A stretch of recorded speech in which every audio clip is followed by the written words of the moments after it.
Hey guys, what's up? This is Mel, and I'm here to talk about 2 episodes of Arrow. That is episode 422, titled Lost in the Flood, which premiered Wednesday, May 18, 2016 on the CW, and the season finale, that is episode 423, titled Schism, which premiered Wednesday, May 25th, 2016 on the CW. I probably butchered that name. But today, I am recording on May 29th, so sorry for the delay, guys, but I'm still dealing with my cold, but I'm slightly better at the moment. So let's start talking about these 2 episodes. So let's get right into it, 20-minute clock, and let's begin. So something new that we learned in these 2 episodes. So in episode 422, basically we see Felicity, Noah, that is her father, and Curtis working together to stop Rubicon permanently.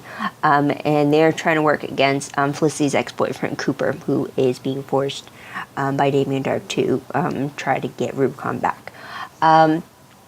Eventually, they do manage to stop Rubicon by shutting it down permanently. But throughout this whole thing, Felicity actually finds out that Donna actually took her when she was 7 years old, and she took her away from her father instead of the story of him leaving them like she was led to believe all these years.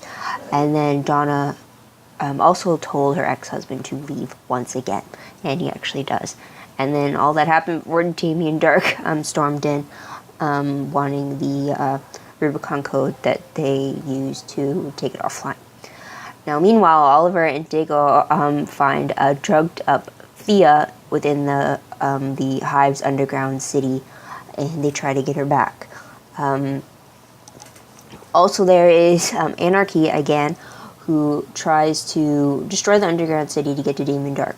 In the end, though, he does destroy the city, and through that, he manages to kill Ruve Adams, Damien Darhk's wife, as the Arrow team saves Damien Darhk's daughter from the city collapsing.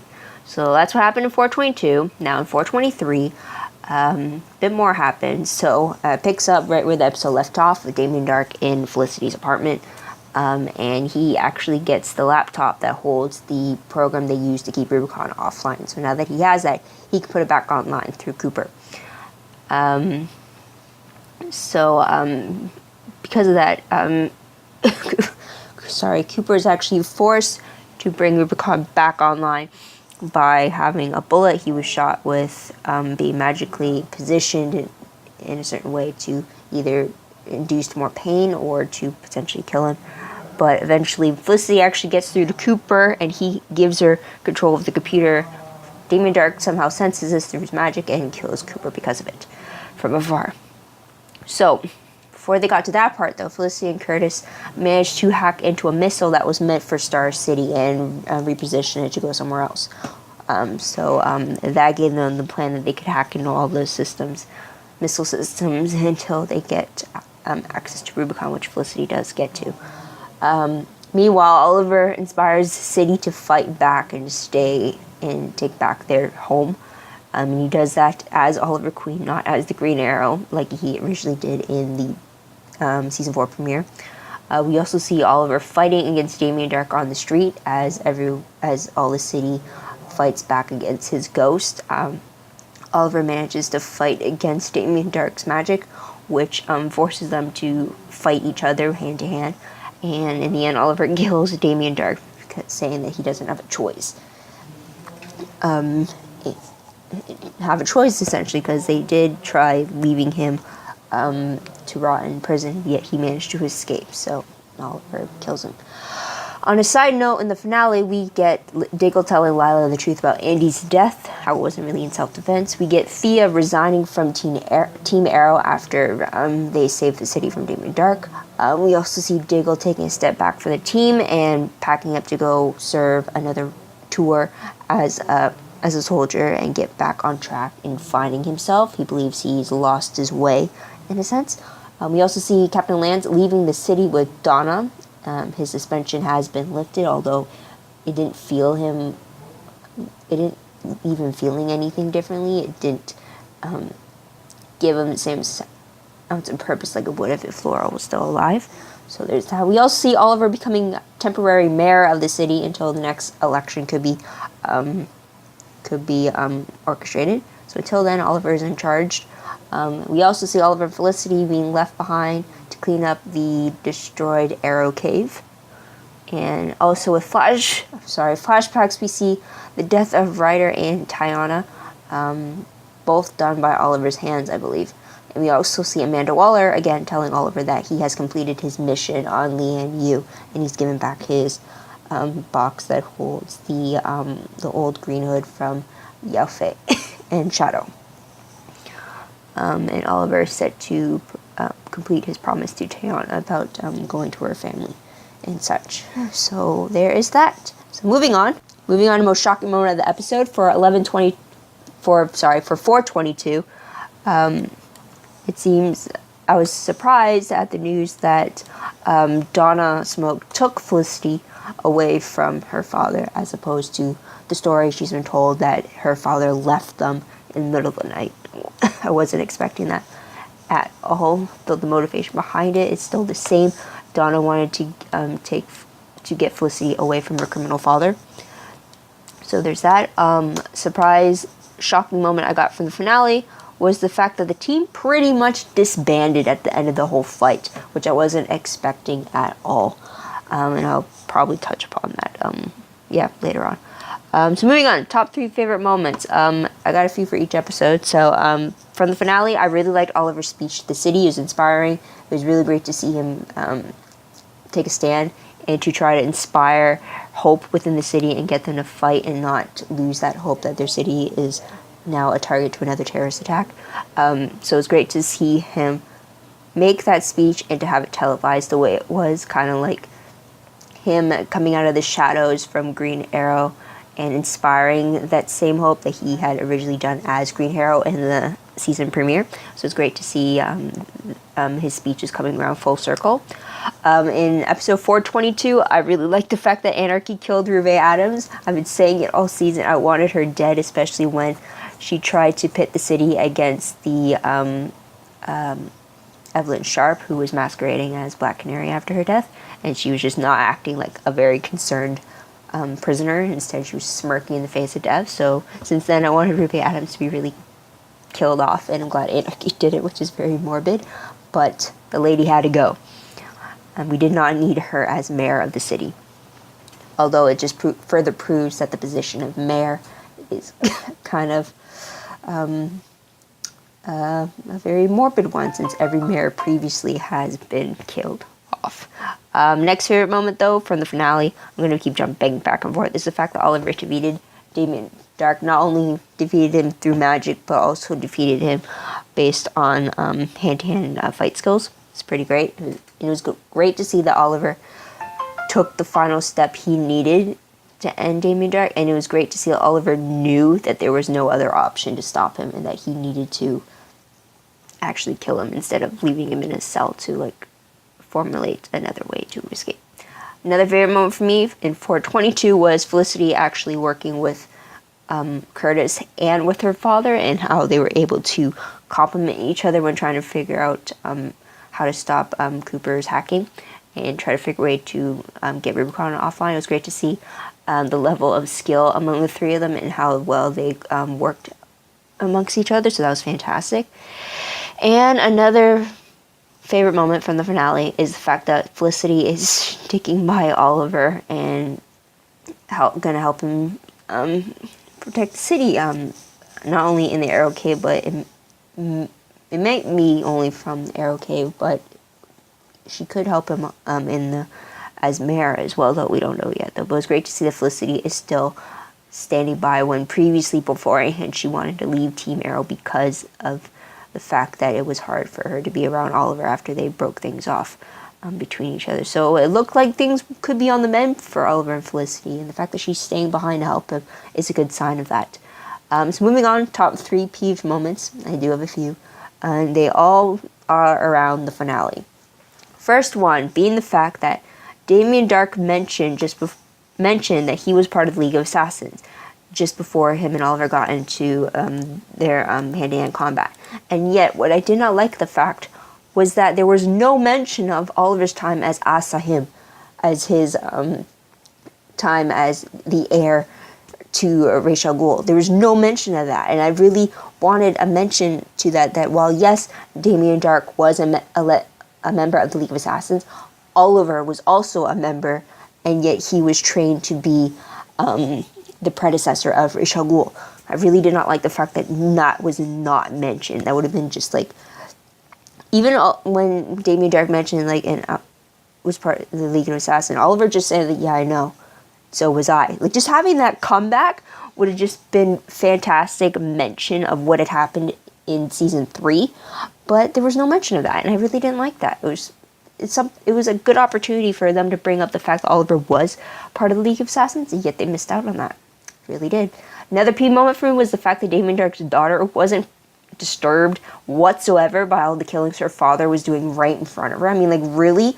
That kid has some serious problems if she is not at least a bit worried of the fact that her father is just killing aimlessly in front of her. Not only that, but the fact that he's doing it with the amount of magic he's doing. I mean, like, this kid beforehand seemed to be oblivious to all the dark deeds her father's done, and yet she's not even blinking an eye when he's doing them in front of her. So it's like, really? It's like, there's something wrong with that girl. Really wrong with her. And next peeved moment was the fact that the Arrow Cave was infiltrated again. What is it with all these bad guys finding where the new Arrow Cave is? I mean, what is the point of having a secret lair if you can't keep it from your enemies? I mean, every season, the big bad guy of the season always finds where it is located. It really bugs me. And the fact that this newly amped up version of the Arrow Cave got so destroyed as it did just bugged me a lot, because that took a lot of time and money to revamp that we only just got right at the beginning of the season, and now it's all destroyed. It's just, ugh. So you need a better location, you need a better hiding spot, and you really need a better security system to make sure that none of them can get through it. I mean, really. Anyways, moving on, what moment will I remember most when I look back on these two episodes? For episode 22 is the fact that the underground city was destroyed. Hooray. And it was just too suburban. It was really creepy. It's too perfect. And for the finale, the fact that Damien Darhk was killed. It's like, finally. We finally got that. Alright, moving on. Random questions. 1. Can't we have an Arrow Cave with a location that won't be compromised? I swear. It's like, yes, it is geniusly thought out, but when is it not going to be compromised? You might as well put the Arrow Cave in Oliver's secondary location that he had back in season 2 that we first saw in episode 221. Otherwise, people are going to find it, and it just doesn't serve the purpose of it being a secret hideout. I mean, really? But yeah. Next question. Was Oliver able to tap into the light magic within him because of the hope that he had given the city and that they had given into him? Or was it some of the other trigger that Oliver pushed that allowed him to access the light to counteract Damien Darhk's darkness? I was just curious about that. It was interesting to see how that magic was tapped into, though I don't get what the difference is between the light magic that Oliver tapped into versus the magic that Ryder and Tiana accessed in the flashbacks, because all 3 of their eyes turned yellow. So it's like, was it supposed to be a difference in that, or was it just meant to demonstrate magic in general was brought up? Also, Ryder mentioned the tattoo that he had on his arm is what prevented him from going insane from the magic, which is kind of why Tiana went insane. But is that the same tattoo that Oliver was meant to have on his body? And if so, why was that shown or brought up in the present day? Just another question. And last question, will we see Anarchy again? I don't think we saw him die on screen, so I'm wondering if that means that he escaped and it's possible for him to return again. I don't know. Let me know in the comments below if you have an idea about that. So moving on to predictions. So guys, at the CW Upfront, it was revealed that Arrow is still remaining on Wednesday nights at 8 p.m. And so we're going to see season 5 like that. And we're also going to get a quadruple crossover in December between Arrow, The Flash, Legends of Tomorrow and Supergirl, who moved to the CW. So I seriously cannot wait for that crossover. I love crossover events. So it's gonna blow my mind, and I definitely can't wait to see that. It's like the best early Christmas present ever that I can get from a television show. So there is that. But moving on, so predictions that I have for the upcoming season. I believe we're gonna get our 100th episode within the season. So hopefully we'll get returns of familiar faces.